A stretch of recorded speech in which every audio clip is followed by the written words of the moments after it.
Welcome to our Mandela Effect stories. I'm your host, HR, and today we have Karen, who's going to tell us her Mandela story, and hopefully we'll learn some things. So grab your favorite drink, and let's get started. Karen, if you'd like to go ahead and make an opening statement. Sure. Hi, Harold. Hi. So my Mandela started in the fall of 2016, and it started in sort of a funny way. I had a friend on Facebook share the "We Are the Champions of Right. the World" by Queen, and shared it that it was a Mandela effect, and I was like, "Well, what is that?" And so I listened to the song, and it didn't sound right to me. And Oh, that opened up that can of worms for me. I dove down the rabbit hole and then realized that we were no longer on the Sagittarius arm. We were on the Orion spur. That was a big one. That one took me like a week to settle into. And then even the continents were different for me. So South America looks farther to the east now for me, and New Zealand is south of Australia when it used to be northeast in my memory. right. And so there are all these major continental changes. I mean, I took geography in high school. I did a great job in geography, and I was like, I cannot be misremembering this. Right. So it took me a while for about a month. And Oh, my husband had some trouble, I guess, jumping in on it with me, but he's coming around a little bit. He's seeing some of the bigger picture things about it okay. all. But for me, those were the major ones. And, I've got I'm a busy life with my day to day everything that's going on, but I still had time to do some research and reading. And what I found was that I felt I was from either a different timeline Right. first with this one, or somehow I woke up in a different reality. Well, It's very similar to the one I was in before, but some major differences. and we're going to ask about those in a moment. Sure. Uh, if you don't mind, could you use headphones so that we don't have re- reverb because we're getting Oh, sure. thanks. I find Indeed nearby. Let me see if I can. Okay. While you're doing that, I'll just kind of share. It's usually that first experience of the Mandela effect that is the most shocking. Um, we find uh, ourselves going from our normal day to day to the reality that our life isn't as day to day as it appeared. That now our reality was so solid and uh, unchanging more or less is now way more shifting and changing, and it's a scary thing to experience for the first time. And so I'm sure that that was sort of unnerving for that first moment or two when you realize that things aren't what they were. You know, Right. and Yeah, I was able to find some headphones. I hope that's better. yes, much better. So can you tell us about when this started? When did you first realize that things weren't what you had known them to be? If I'm remembering right, I think it was October of 2016 when I realized it. And Uh, and you said it was listening to a favorite song. well, yeah, so I had one of my friends had shared a post on Facebook. She said, "The dang Mandela effect again." And I'm like, "Well, what's that?" So I clicked on the video, and it was the Queen song, "We Are the Champions." And I always remembered of the world at the Right. end of the song. And it was something like sports and everything. My brother played hockey, and so they'd play it at the arena. And Right. that was something everybody would always yell at the end. And so that was a major one for me. I was like, well, wait a second, it's never been that way.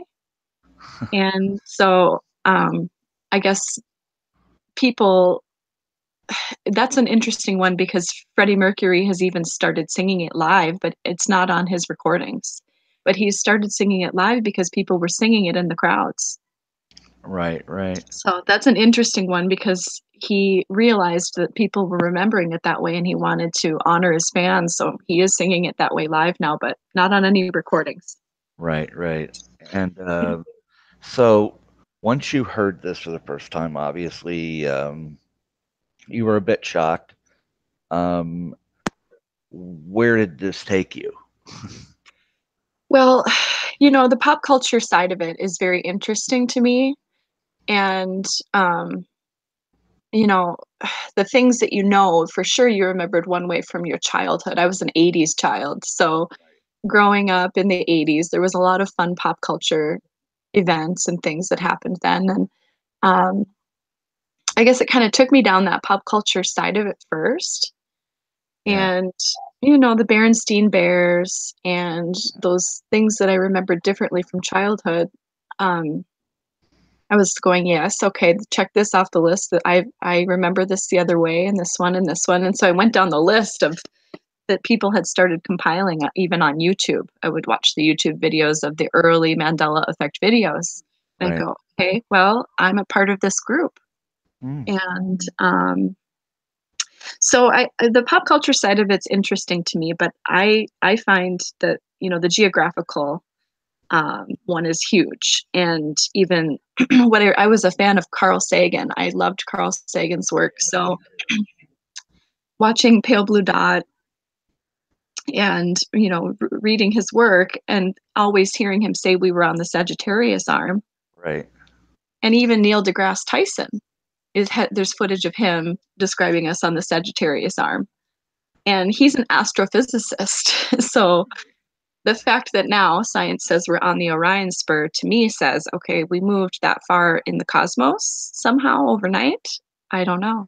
Well, I'm kind of ashamed to say that I grew up in the 70s, um, and actually 60s and 70s, and so I remember Carl Sagan on Cosmos, his TV show, and Hmm. he would always say, "We are." He'd show the thing where it said, "We are here," on the Sagittarius arm, and there'd be Yes. a little arrow pointing, and it went from "We are here" to now we're not. Now we're on the other side of the galaxy. Our universe, and what do we do about that? How did we get here? Whatever. Right, right. And the biggest question that comes up is what happened to where I was? Yeah, right. I Why mean, is my consciousness here now versus where I remember being before? What right, shifted? right, exactly. And it's hard to even imagine going from one place to 80 light years or whatever away to the center of the galaxy, Hmm.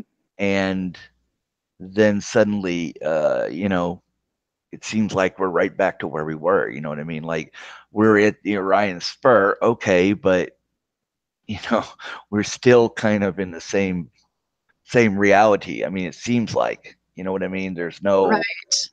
There's Yeah. nothing appears to have changed. Right. I'm blessed to still have my family members be the same. I know that's been an issue for some people that are experiencers of this. And I think of it more as a quantum effect than a Mandela effect. Right, right.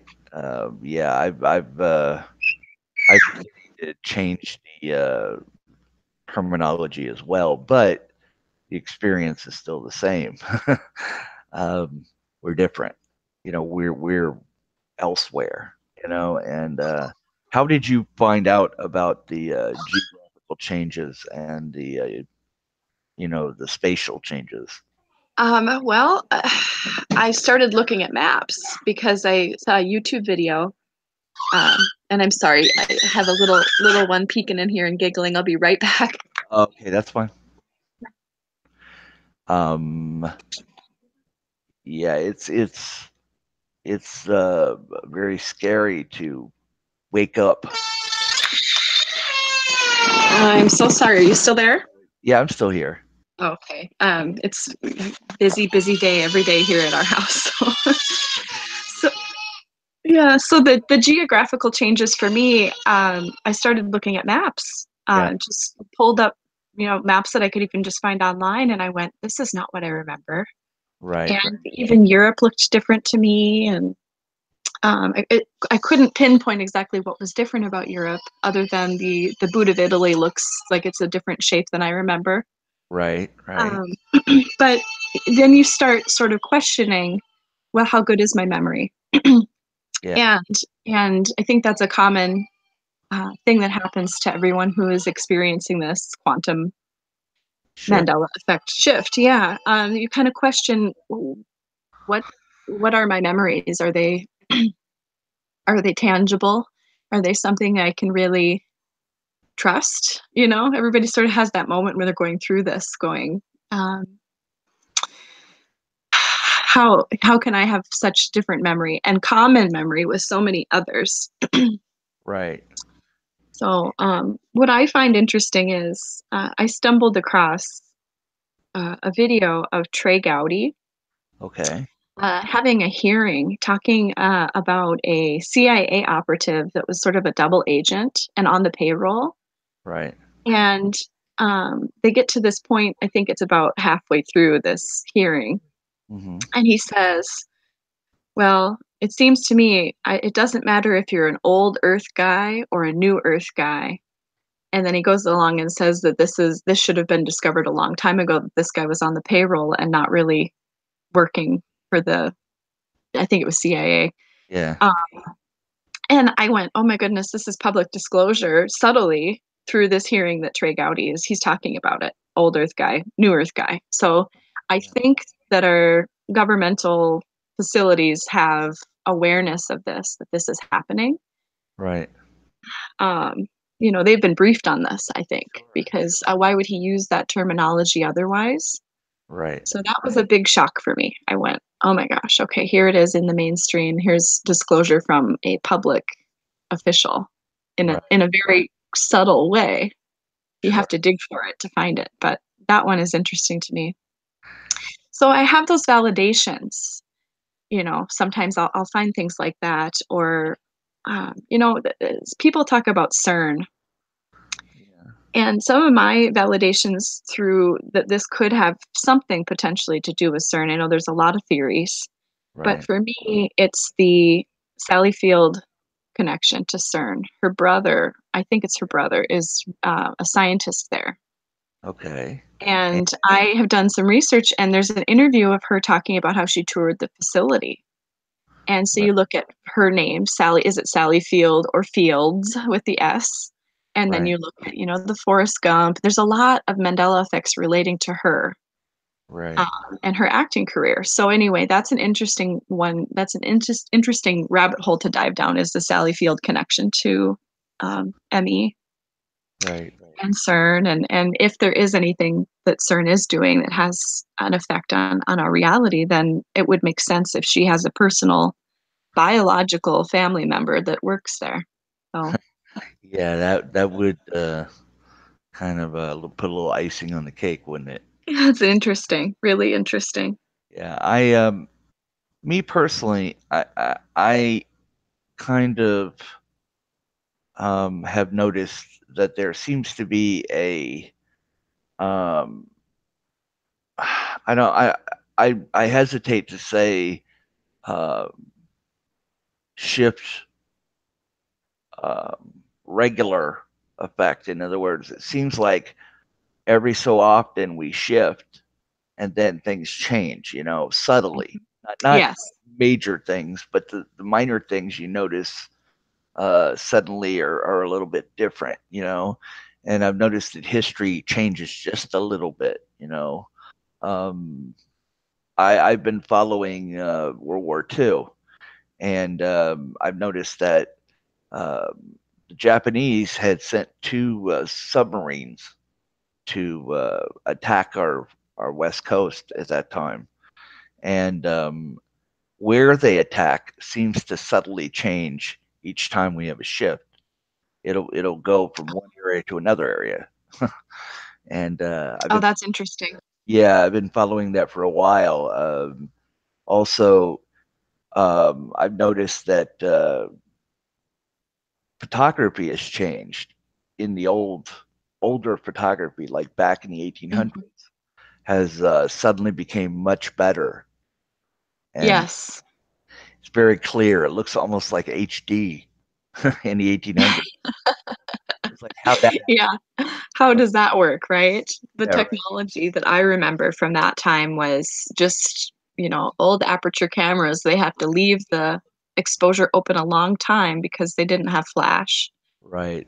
And what And you ended up with, what looked uh, like penny arcade flashes, right, right, very grainy. grainy, and you could barely tell what it is. And then now you look at it, and it's like crystal clear. Yeah, that is so interesting. I had noticed some of that. The other thing is technology has changed massively. Uh, Yes. old technology when it happened, when it was actually created, has changed.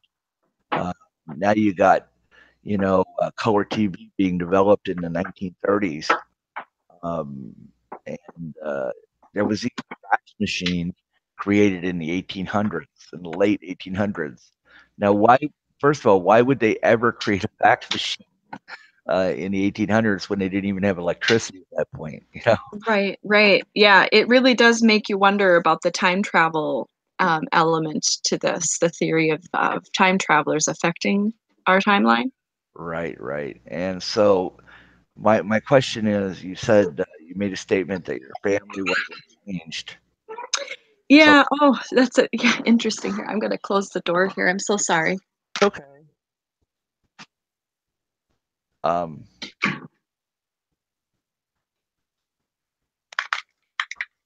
I'm so sorry for the interruption.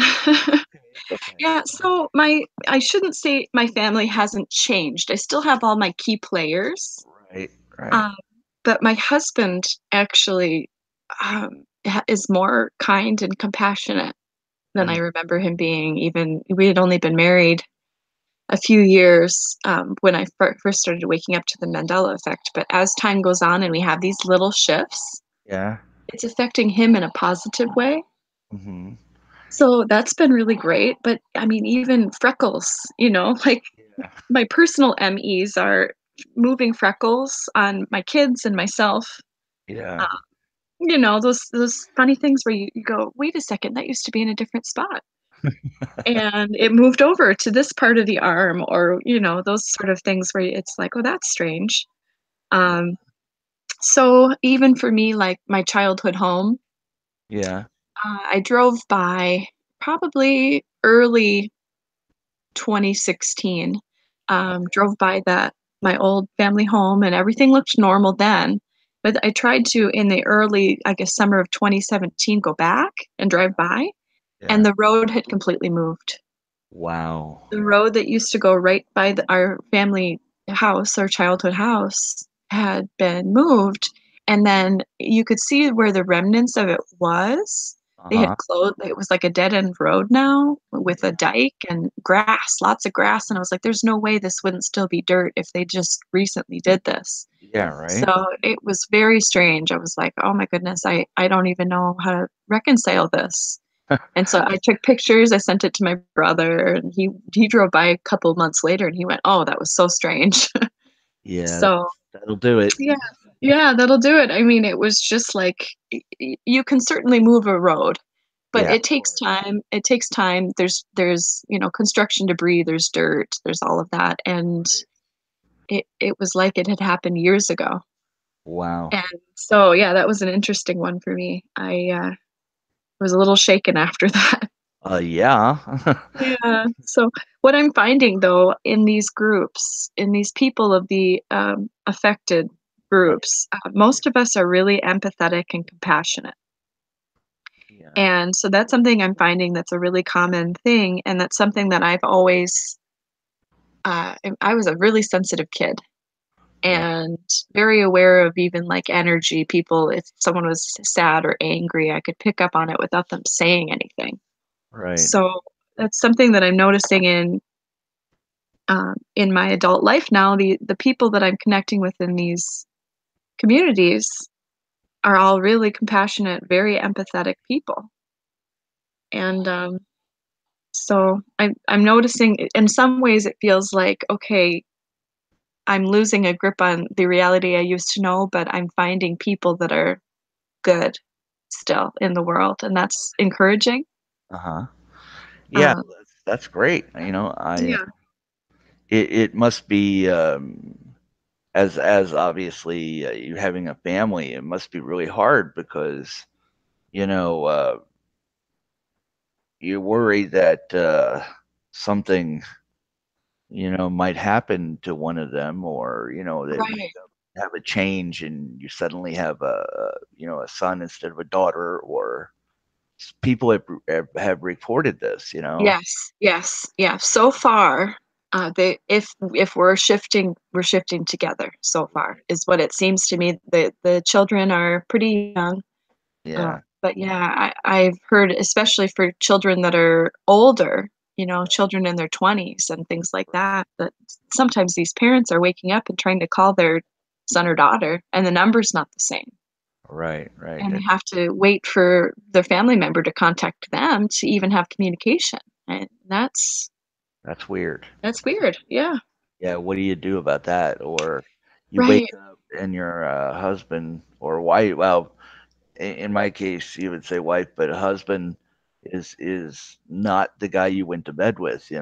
Right. Right. Well, even physically. I mean, people, I haven't experienced this, but others have, Yeah, where they wake up and it's like, who is this person? yeah, you don't even know them. And Yeah. yeah, what do you do about that? Because to them, you've always lived there and you've always been a part of their life, and to you, you're like, well, hello, my name is. Right. Right. Yeah. And so I sometimes think there's some soft disclosure for some of this in TV and media. Right. There's a show on Netflix called The Travelers, and this group comes back in time, but they occupy the body of someone who, at the moment of their passing, this other and consciousness steps in through a technology that they had in the future. Right. And so the characters that are tied to this main group that came in have to deal with the personality of the person who was basically a walk-in. Right. And so I think sometimes there is some soft disclosure for some of these ideas and concepts in media and TV and movies and things. And that's a show that I watched that I went, wow, well, Well, that might be one way that it happens. I don't know. yeah, it could happen. And Hmm. the other thing is, you said you noticed body changes, you noticed continental changes. Um, that must have been a big shock for you that you noticed your body was changing on the inside without, you know, Yes. Yeah. without even figuring it out, without even seeing it. Well, right. I'm not in the medical field, but I think that the people that are affected like this, that are in the medical field, that has been very shocking. Oh yeah. Can Well, you imagine being a nurse in a hospital or a doctor, a surgeon, and going, wait a minute, this isn't where it was yeah, before? or now it's twice as big. Right. Can you imagine the shock? I mean, I have empathy. I have such empathy for the people that in their daily work have to be affected by this all the time. Well, I know uh, a massage therapist who was talking about the muscles in the body being different. Like the muscles in the legs are now two when they were one. Hmm. Hmm. They've changed in the arms or in the back. Hmm. It makes me wonder if sometimes when I wake up sore, You know, if these physiological changes are happening or the shifting is happening while I'm sleeping, because sometimes I wake up sore and it's like I shouldn't be sore. Why am I feeling achy today? Yeah. And so it makes you wonder if the shifting causes a little bit of the muscular discomfort or, all these physiological things that your energies of your body have to get used to being in a different space than in what it's used to. Right. So, And I'm sure as a mother, you're very aware of your body. right. Oh, yeah, for sure. Yeah. And so that's an interesting part is all of my kids were born before I realized that I was quantum or Mandela affected. Yeah. So I wasn't aware of any of the bodily changes until I had already had all my kids, but it was like, oh my goodness, that's weird. Especially the heart for me. The heart is a weird one for me. Yeah. The Being more in the center of the chest now than I always remembered it and larger than I remembered it. And the lungs Oh yeah. and the ribs, that whole midsection of the body is a very interesting shift for me. Now the liver is like literally twice or three times the size it was. Right, right. But what I find that's also interesting is because I'm a mom, I'm not much of a drinker. But Right. if I do have a glass of wine or two, I mean, it doesn't take much, and I don't feel good the next day. And Yeah. so, as big as the liver is and everything, it still feels like, okay, physiologically, I used to be able to have a glass of wine. Maybe it's because I'm aging, I don't know, but I can't even have a glass of wine or two without feeling like, oh, I'm sluggish. So I've sort of just stopped. I've started taking really good care of myself, choosing my food really wisely, and cutting out that other stuff, and I feel good then. Yeah, I think we all have Yeah, yeah, we've had to. been aware of some of these major changes, in our bodies. It's been kind of scary actually because sometimes you'll have a pain in your chest and you're like, what? Why am I having a pain in my chest? And then you Hmm. realize that the ribs have changed or that something your collarbone moved up, you know. And it's Right, like, okay, that explains why I'm having a pain in my chest. right. Oh yeah. Um, it's almost hard to keep up with the changes sometimes. Right, right. And so I have to take a step back sometimes and then dive back into it when I'm ready because it's very jarring. Oh, sure. I Yeah. mean, these things are not easy to digest, you know, Hmm. that your world is changing on a daily basis and that shifting, we shift majorly maybe a few times a month, yeah, Hmm. Yeah. where we literally jump to a new place, and it's like once that happens, then all these other major changes happen again, and we have to like go through the whole process again, Hmm. again, and it seems like it's a never-ending change. But you know, were you afraid when you found out these things were happening? I had I had a couple weeks where I was a little bit more than freaked out. It wasn't just I had a couple weeks where I felt like my whole world was not what I thought it was. Yeah. And a lot of questions, and I'm coming to a place now where I'm comfortable with the idea that we are shifting. Okay. And my perspective is, um, I'm hoping that maybe some timelines are collapsing that are not beneficial to our future. Right.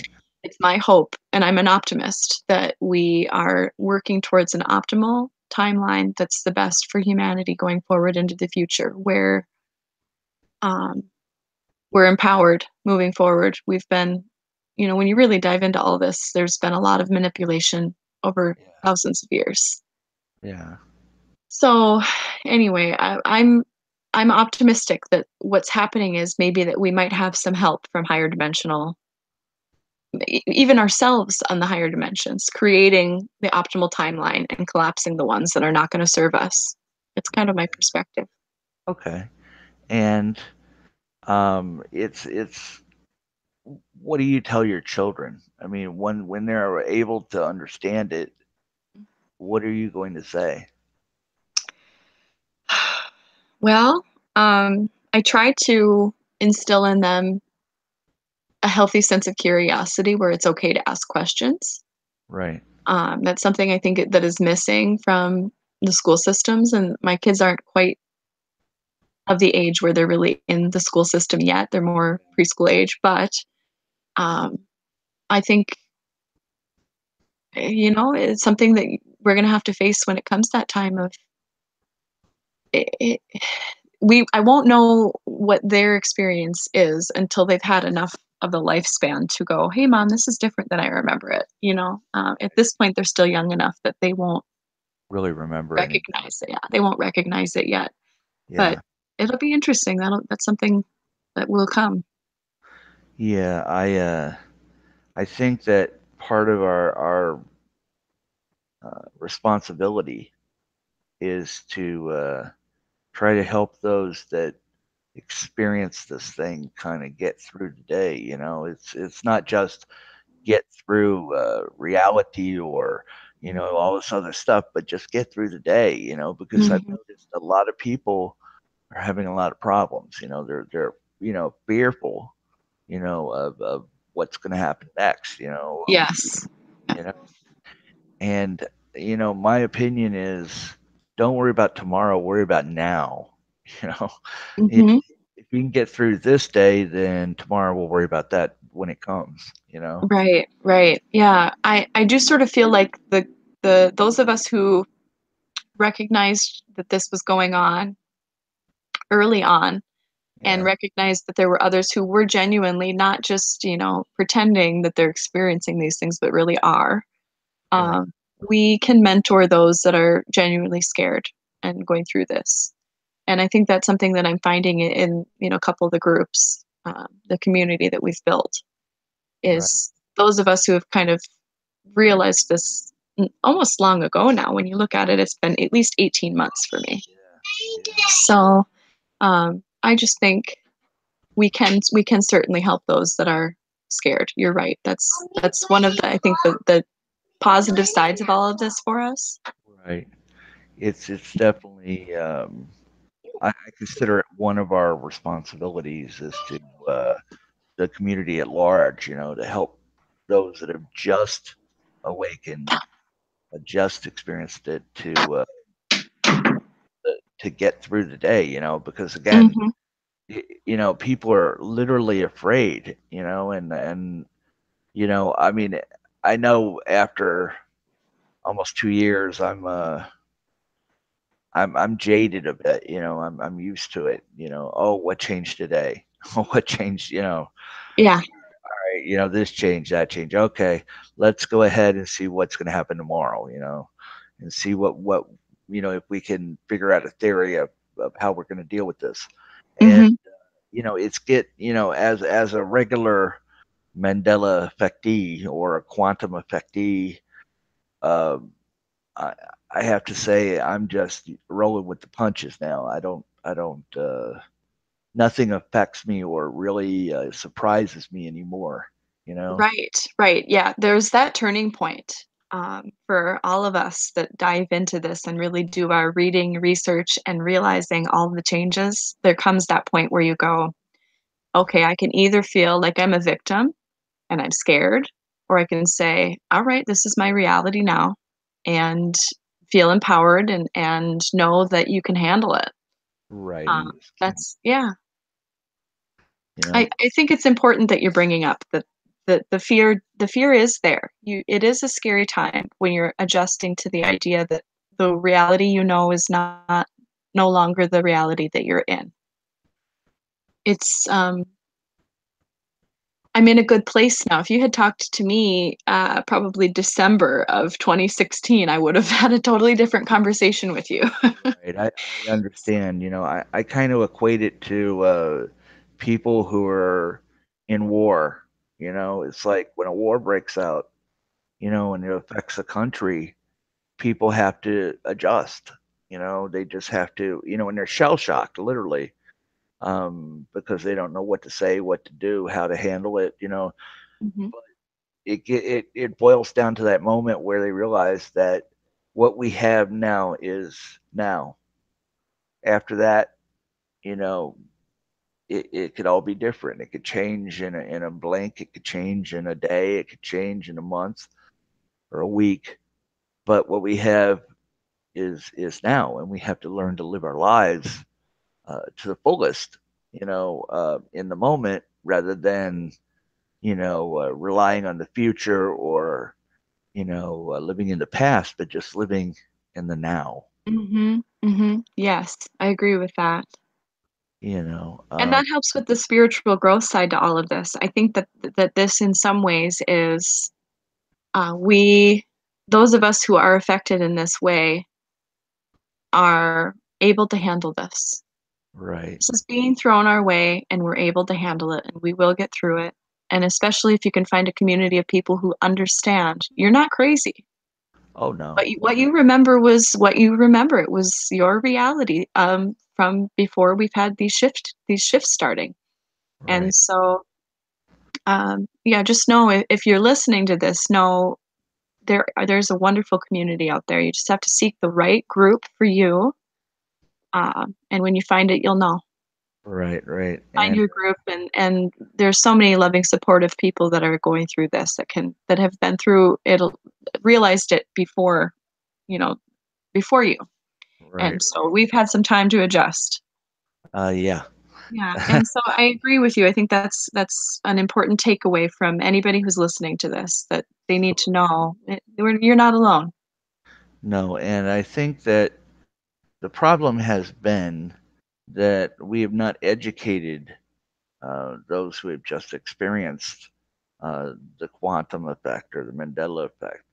We haven't spent our time wisely. We've been so worried about trying to figure out how it's happening and why it's happening that we failed to realize that there's lots of people out there that are just trying to get through the day. They don't care, that CERN or D Wave or some other thing is changing us, but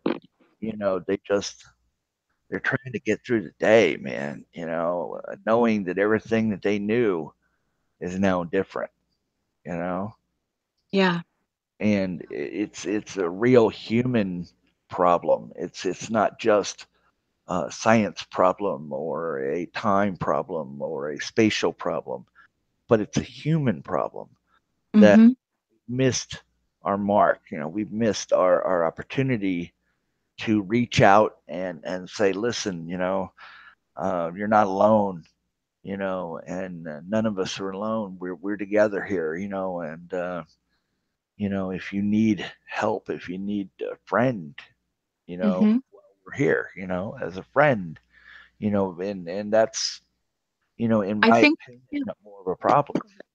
yeah, I agree with you very much. I think part of it that we've noticed in some of our groups is there are some people that are stepping into these groups as almost like trolls, Yeah. that are, they're not nice, not compassionate, not empathetic people. And we go, well, we know you're not affected because of how you're acting. We're seeing these trends of the people that are truly affected are very kind, very caring, very compassionate people.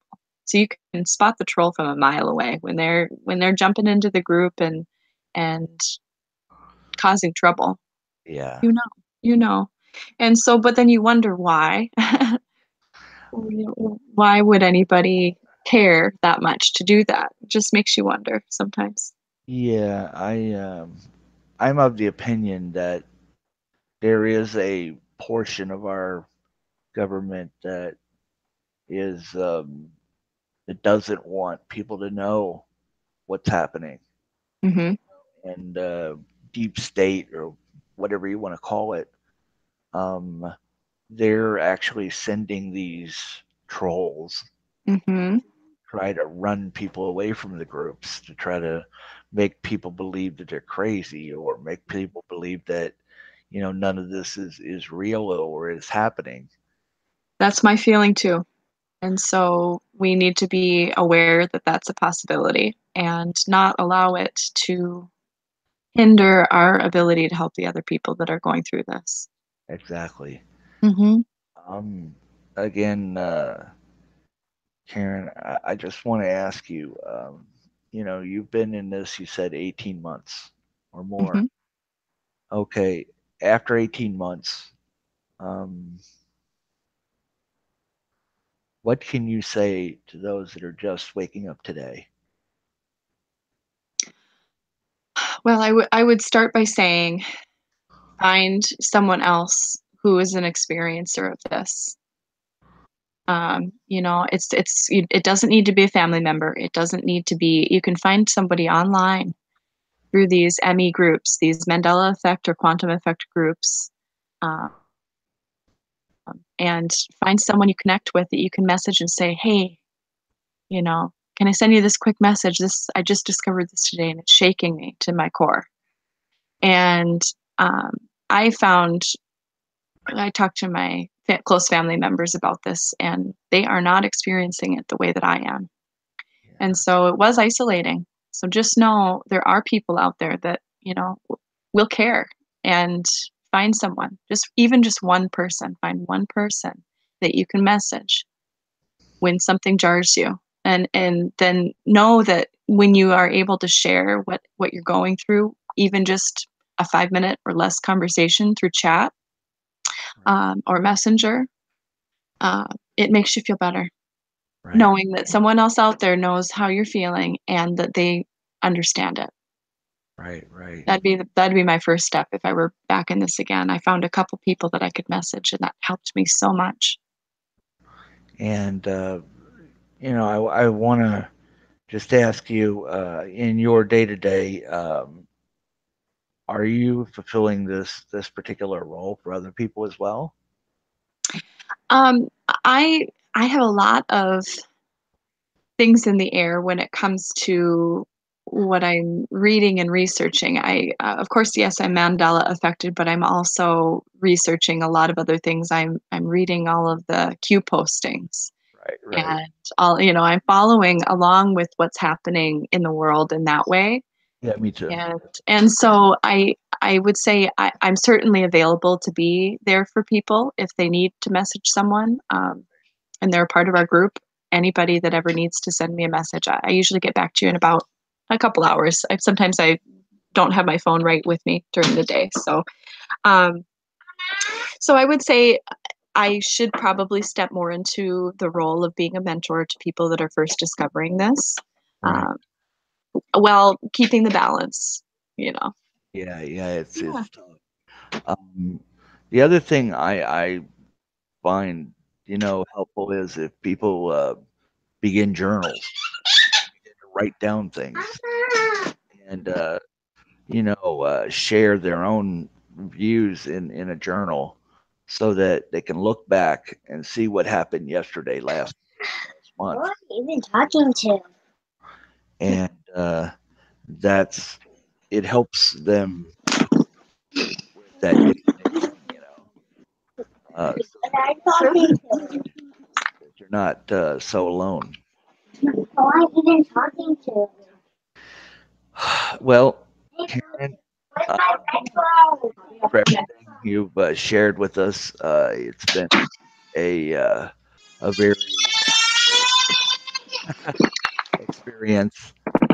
Um, I uh, had to step away for just a second. I'm so sorry.